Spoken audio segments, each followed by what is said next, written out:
Alright, so now in this section, in example number 1, we're going to be solving for a specific variable. So for instance, in this example number 1 right here, we have the circumference is equivalent to 2 pi r for r. So we're trying to, so we're given the equation of a circumference. Okay, this is the formula, and we want to solve for r. Okay, and here's just a little picture of a circle with the radius r. So we have circumference equals 2 pi r. Now check this out. When we solve for a particular variable, okay, we're trying to solve for r. Basically, we just think of the other numbers, or even if there were other variables over here, as just numerical values. So think of a 2 pi, and like this is the case. 2 pi are numerical values, so let's just get rid of 2 pi. We want to be able just to cross them out and say, okay, now they're gone. Okay, that's the goal right now. So the way that we do this is the same way that when we solve for a particular variable, we say, okay, what operation is the 2 pi doing to r? Well, it's being multiplied. So the opposite of multiplying by 2 pi is dividing by 2 pi. And so I'm going to divide both sides by 2 pi. Those guys are gone.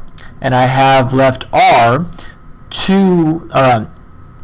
circumference all over 2 pi. Circumference all over 2 pi. And that's it. I just solved for r, and r is circumference all over 2 pi. Our next example right here, example number 2, is we're given the formula for the area of a triangle. Area equals a half multiplied by the base and the height. Let's solve for h. So a equals a half multiplied by bh. So if I want to multiply by, or actually if I want to first solve for h, we want to get rid of the 2, the half, and then get rid of the b. So in this case, we're going to actually do two things here. I'm going to first get rid of this 1/2 by multiplying by the reciprocal. So 2 over 1, or just 2. So I'll multiply both sides by 2 over 1.